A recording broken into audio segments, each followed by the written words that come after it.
करमवीर जी आगरा से।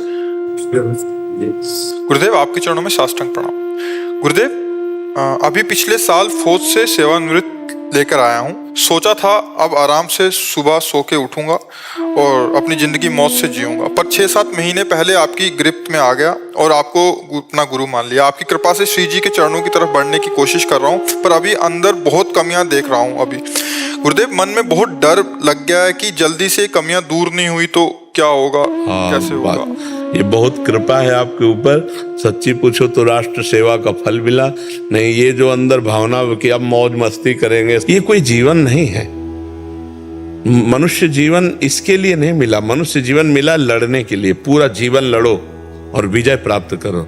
देखो, अब आपकी असली लड़ाई शुरू हुई है। काम, क्रोध, लोभ, मोह, मद, मत्सर। बाहर के शत्रुओं को तो गोली से आप गिरा सकते हो, लेकिन अपने शत्रुओं को गोली नहीं मार सकते। काम को, क्रोध को, लोभ को, मोह को, इच्छाओं को आप अपने नहीं मार, और इच्छाओं को नहीं मारा तो उनके गुलाम हो कि नहीं, विचार करो। अभी आप स्वतंत्र नहीं हुए। स्वतंत्र तब माने जाओगे जब काम, क्रोध, लोभ, मोह, मद, मत्सर इनको रौंद डालो, इंद्रियां, मन तुम्हारे अधीन हो, तब तुम स्वतंत्र हुए। तब आप स्वतंत्र, अपने इस देश के स्वतंत्र, अभी स्वतंत्र नहीं इस देश के गुलाम हुआ।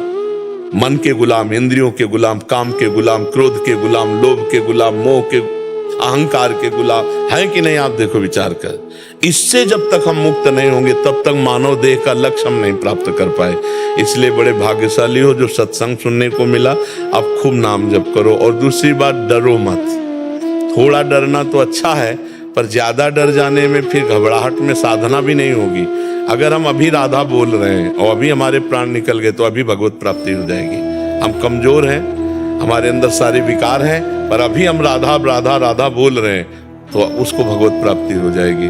जैसे घोर वैश्यागामी व्यभिचारी था ना अजामिल, और अपने पुत्र को पुकारा नारायण, वो अंतिम समय था तो भगवत प्राप्ति हो गई ना। तो इसीलिए हम कहते हैं हर समय राधा राधा राधा राधा कहो, तो जिस समय आपका प्राण छूटेगा अगर राधा निकल गया तो भगवत प्राप्ति हो गई। तो आप चिंता मत करो और नाम जप करोगे तो आप धीरे धीरे ठीक होते चले जाओगे, अंदर से ठीक होते चले जाओगे। और कै बजे उठते हो सुबह? कभी जल्दी उठ जाता हूँ गुरुदेव, कभी थोड़ा सा। नहीं, वैसे कै बजे लगभग? कभी 4 बजे भी उठ जाता हूँ, कभी 5 बजे, कभी 7 बजे। नहीं, उसे एक नियम बना लो। आज हमसे मिलन हुआ है तो एक नियम बना लो, अलार्म लगा लो घंटी का, 4 बजे उठ जाया करो। आप 4 बजे उठते हो और हम 12 बजे उठते हैं और 8 बजे शयन करते हैं। 8 बजे शयन करते हैं, 9, 10, 11, 12 से 1 बजे तक बैठना और इसके बाद फिर शौच स्नान और 2 बजे रोड पे आ जाना। और अभी देखो हमारी ड्यूटी चल रही, सही है, 9:30, 10 बजे तक ड्यूटी चलेगी हमारी, फिर जाके कुछ प्रसाद पाना। तो आपको तो शरीर स्वस्थ है भगवान ने दिया। तो अगर आप 10 बजे सो जाओ, 11, 12, 1, 2, 3, 4, 6 घंटे होते हैं। 6 घंटे बहुत सोना होता है। क्यों? 4 बजे का नियम ले लो। और इसके बाद जो है बैठकर भजन की मत सोचो, टहलते हुए भजन नहीं, सो जाओगे फिर। बैठकर भजन होने तो घड़ी में देखो 6 बज गए, 7 बज गए, ऐसे होता है। अभ्यास नहीं है ना, तो जहाँ बढ़िया आप चद्दर ओढ़ करके जहाँ ऐसे बैठे ना तो बैठे बैठे सो जाओगे। तो टहले, थोड़ा व्यायाम करे, थोड़ा उसे व्यायाम करना चाहिए। करते तो नहीं हो आप, नहीं कर रहे हो आप, फिर ये शरीर बेकार हो जाएगा। अब जैसे आपका शरीर जो है ना, इसको व्यायाम की जरूरत है, तो थोड़ा थोड़ा अभ्यास कीजिए और 2-4 किलोमीटर दौड़िए। आप आर्मी में रहे हो, अगर दौड़ भाग नहीं करेंगे तो आपका शरीर गड़बड़ हो जाएगा। आप अपनी वही फौज वाली सिस्टम रखिए शरीर के लिए। 2-4 किलोमीटर तो दौड़िए सुबह। आप देखिए फिर कैसा, जब शरीर स्वस्थ रहेगा ना, ताजी हवा, तो भजन में भी मन लगेगा। और सत्संग सुनिए और हर समय नाम जप का अभ्यास। जब दौड़ रहे हैं तो उस समय भी अंदर राधा राधा राधा राधा राधा राधा राधा। ठीक है, ठाकुर जी घर में विराजमान है कि नहीं? हाँ, तो उनकी सेवा कीजिए, समय समय पर उनको भोग लगाइए, उनकी आरती कीजिए, उनको पद सुनाइए, उनको भागवत सुनाइए, रामायण सुनाइए। सुनाते हो कुछ? पद नहीं सुनाता हूँ, लेकिन रामायण सुनाते हो, भोग लगाता हूँ। लेकिन थोड़ा तो सुनाओ उनको, उनकी कथा सुनाओ उन्हीं को। तो जैसे राजा महाराजा के सामने उसका जस गावे ना तो प्रसन्न होकर के, तो ऐसे वो प्रसन्न हो जाएंगे हम पर, उनका यश सुनाएं। भागवत के 1 अध्याय रोज सुनाओ, रामायण की 10-5 चौपाइयाँ सुना दो, क्रम बाय क्रम ऐसे नियम बना लो, नियम पूर्वक जीवन व्यतीत करो। भगवान ने जब तुमको पेंशन दे दी है, नहीं, और अगर अपना काम चलाना चाहे तो नमक रोटी से चैन से खा पी के आराम से जिया जा सकता है। आखिरकार मरना तो है ही, तो अब हमको वो कमाई करनी चाहिए जो मरने के बाद हमारे साथ चले। यहाँ तो सब यही रह जाएगी। तो इसलिए नाम जप करो, एक अध्याय भागवत का सुनाओ ठाकुर जी को, थोड़ी देर रामायण सुनाओ, चाहे 2 भाग में, सुबह भागवत सुना दिया, शाम का रामायण सुना दिया, और नाम जप करो और अच्छे कार्य करो और मेहनत करो, बैठो मत। चाहे ना कुछ हो तो 2-4 बीघा खेती खरीद लो, थोड़ा उनसे मेहनत करो, खेती तो होगी। हाँ जरूर करो। ये आलस से प्रमाद, ये शरीर तुम नहीं हो भैया, इसको ज्यादा भी मोटापा बढ़ा लोगे तो उठना बैठना परेशानी कर देगा। ये तुम नहीं हो, इसको और कसो। अब अगली बार आओ तो कम से कम 5 किलो वजन कम करके आओ, ठीक है। हाँ स्वस्थ रहो। आर्मी का आदमी वैसे ही दिखाई देना चाहिए बूढ़ा होने तक। जय हिंद बोले तो बिल्कुल लगे कि हाँ भारत का सैनिक रहा है। तो थोड़ा व्यायाम भी करो, ठीक है। पता लगा महाराज जी 2-3 साल में पहुंचे 5 किलो कम करने में। हाँ नहीं, 5 किलो कम करना ज्यादा नहीं है। अगर ये उचित भोजन करें तो हम वैसे 1-2 महीना का चांस रखते हैं कि 1-2 महीना में आ जाना चाहिए। तो 2 महीना में 5 किलो कम हो जाएगा। अगर ये कम भोजन करें और रोज 2-3 किलोमीटर दौड़ लगावें तो चूंकि आर्मी के हैं ज्यादा फालतू है नहीं, 5 किलो बहुत फालतू होगा, हो जाएगा, तो हो जाता है। हम तो ऐसे कह दिया धीरे धीरे कम कर लो, धीरे धीरे कम कर लो। ले हाँ ऐसे। चेतन शर्मा जी साउथ अफ्रीका से। महाराज जी मैं साउथ अफ्रीका में एक कंपनी में अकाउंटेंट का कार्य कर रहा हूँ। वहाँ मैं अकेला रहने के कारण तथा सही गलत का ज्ञान न होने के कारण मुझ में अहंकार की भावना आ गई है, जिसके कारण जाने अनजाने में मेरे माता पिता का अपमान कर देता हूँ।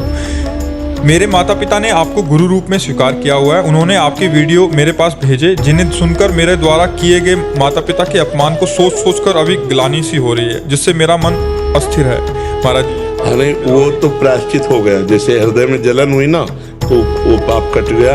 अगर अभी माता पिता उपस्थित हैं तो उनकी सेवा करो, कैसे भी बने अब कर लो, अब चूक ना करो। वो भगवान है, मातृदेवो भव पितृदेवो भव।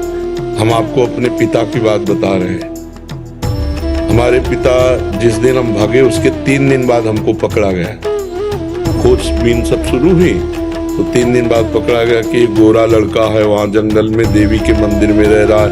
तो पहले बड़े भाई आए तो उनको तो कठोर शब्दों से कह के, बहुत विवेक प्रवीण था, बचपन में भी बहुत विवेक प्रवीण था। मतलब प्रवीण ना होता तो संसार की यात्रा काटते हुए भगवान ऐसे कैसे लाते। तो जब पिताजी आए तब हम मिल गए, क्योंकि वो एक कठोर स्वभाव के और बहुत धर्मात्मा पुरुष थे। उनकी हम आंखों में कभी आंसू नहीं देखा। बहुत ही दृढ़, सर्दी गर्मी भूख प्यास सब बर्दाश्त करके संतों की सेवा करना, गैर से एकदम किसान आदमी ऐसे। तो जब वो आए तो हमारे मन में आया कि मारेंगे अगर हम आँख खोलेंगे, बात करेंगे तो उत्तर हमारा मानेंगे नहीं है, और इनकी हम अवहेलना कर नहीं सकते। तो आँख मूंद के बैठ गए। जो ही देखा पिताजी आ रहे तो आँख मूंद के बैठ। वो नजदीक आए अपने स्वभाव से, उठ खड़ा हो, खड़ा हो, नहीं खड़े। तीसरी बार का आप खड़ा हो जा, हमें लगा डंडा पड़ेगा चौथी बार। तो खड़े हो गए, बच्चे ही थे, खड़े हो गए। तो चाचा जी वगैरह उनको बड़े भैया कहते थे, तो हम भी पिताजी नहीं कहते थे, हम भी बड़े भैया कहते थे। तो उनका बड़े भैया आपसे एक प्रार्थना करें। उनका बताओ। उनका ये जिंदगी भगवान के नाम है, आप चाहे काट डालो ना घर जाएंगे ना आपकी बात मानेंगे। तो हम उनकी कृपा की बात बताएं तो एकदम चैप्टर बदल गया। जैसे भगवान की कृपा ना, उनका सच्ची, उनका आपसे सच्ची बात करें। घर नहीं जाओगे ना, कभी जिंदगी में ब्याह नहीं करोगे ना, बोले खड़े हो, खड़े हो, ऐसे छाती से लगाया, कहा राम राम राम 3 बार ऐसे छाती से राम राम राम ऐसे कहा। तो कहा जाओ, अगर ऊसर में भी बैठोगे तो फूलों की वर्षा होगी। जाओ, जिंदगी में कभी तुम्हारा कोई बाल बांका नहीं कर सकता। पर एक बात ध्यान रखना, अगर आप बाबाजी बनते हो तो हमारा आशीर्वाद ऊसर में भी बैठोगे तो फूल बरसेंगे, और जिंदगी में कोई बाल बांका तुम्हारा नहीं कर सकता।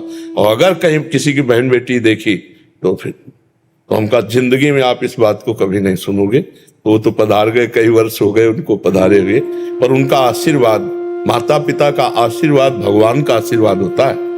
हाँ, तो इसलिए अगर माता पिता से कभी कटु व्यवहार हो जाए तो हमें लगता है अगर वो जिंदा हैं तो अभी बहुत बढ़िया अवसर है उनकी सेवा करके, हम क्षमापन करके अपने मातृ पितृ ऋण से उऋण हो जाए।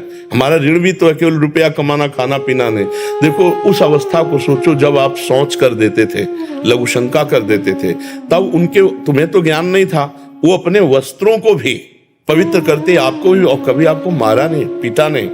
जब आप अबोध अवस्था में थे, अब आप बोधवान हुए तो आप उनको कटु वचन बोले, अगर उनकी सेवा ना करें। देखो बूढ़े माता पिता ऐसी स्थिति आ जाती है कि उठना मुश्किल होता है, अपनी सेवा करना मुश्किल होता है। अच्छा, स्वभाव में चिड़चिड़ापन आ जाता है। आप लाख सेवा करोगे, दूसरा कोई आएगा तो आपकी वो निंदा करेंगे कि कुछ सेवा नहीं करता, फिर भी आपको बुरा नहीं मानना, उनकी सेवा। अगर ऐसा कर ले गए तो मातृदेवो भव पितृदेवो भव, माता पिता का आशीर्वाद भगवान से मिला सकता है, भगवान से। माता पिता साक्षात भगवान ही है, सब में भगवान। माता पिता तो मातृ, शास्त्र कहता है, हमारा उपनिषद कहता है मातृदेवो भव पितृदेवो भव। तो आप माता पिता की आराधना करो। जो गलती हो गई है उसका तुम्हें ताप हुआ, इसलिए क्षमापन हो गया है। और जहां तक हो सके अर्थ प्रधान बुद्धि ना रखो, धर्म प्रधान बुद्धि रखो। पहले धर्म है, फिर अर्थ है, फिर काम है, फिर मोक्ष है। तो अर्थ भी कमाओ। अगर माता पिता के पास अर्थ भेजने से काम चल जाता है तो बढ़िया है, और नहीं बनता, आपकी जरूरत है तो आप या तो भारत आओ या उनको वहां ले जाओ, उनकी सेवा शुश्रूषा जरूर करो। क्योंकि हर आदमी यही चाहता है मेरे एक संतान तो हो ही जाए। बोले किस लिए? बोले बुढ़ापे में काम आएगा। नहीं आता है कि बुढ़ापे की लकड़ी तो है ना हमारे पास। और अब क्या होता है, नए नए बच्चे वृद्धाश्रम भेज दिए जो धन संपन्न है, और नहीं संपन्न तो घर से निकाल दिए। बड़ी अव्यवस्था वृद्धों की होती है। तो जिन घरों में बड़े बूढ़ों का अपमान होता है, उन घरों में कभी लक्ष्मी सफल नहीं होती, शांति नहीं, सुख नहीं, बड़े अशांति होगी, पक्का समझ लीजिए। और जो अपने माता पिता का अपमान करते हैं, उनके पुत्र कभी ऐसे प्रवीण नहीं हो सकते कि वो अपने माता पिता को सुख दे। वो पूरा ब्याज सहित दुख देंगे, ब्याज सहित। इसलिए हमें लगता है कि अवसर है, हम जब भगवान के श्री विग्रह को रखकर प्यार कर सकते हैं तो अब चलते फिरते माता पिता में भगवान का भाव क्यों नहीं कर सकते? जरूर करना चाहिए। और आपको बताएं, माता का जैसा प्यार एक भगवान ही है जो दे दे, नहीं दूसरा कोई नहीं है। क्योंकि वो तो सब माताओं की माता है, नहीं तो दूसरा सृष्टि में कभी प्यार नहीं मिलता है। जो माता का प्यार होता है ना, जो माता अपने हृदय से लगा करके ना ऐसे ऐसे पुचकारती है ना, वो कहीं त्रिभुवन में नहीं मिलेगा आपको। अगर कोई प्यार करेगा ना बहुत आपको, तो आपका रूप देख के, रुपया देख के, शरीर देख के, भोग वासना की, लेकिन माँ ये सब नहीं देखती। अब भी जाए, इतने बड़े हो, घर जाओगे ना तो भोजन पाया, रास्ते में भोजन पाया, तुम देखो पाओ और सो जाओ, फिर बात करेंगे। मतलब वो आपको सुख देने की बात सोचेगी आपके लिए। तो इतने बड़े हो लेकिन वो ऐसी बात करेगी कि जैसे लगता है छोटे बच्चे से बात कर रहे हो। संभाल के जाना, वहां देखो ये हम दे रहे हैं, ये उस समय खा लेना और इसे भूलना नहीं। मतलब ये प्यार कौन देता है? हाँ, संसार में तो सब स्वार्थ का व्यवहार चल रहा है। माता पिता को जरूर पूजा करनी चाहिए, माता पिता की सेवा करनी चाहिए। हम तो कहते हैं और भगवान विराजमान करो मत करो, माता पिता की आराधना कर लो, इसी से भगवान मिल जाएंगे, इसी से भगवान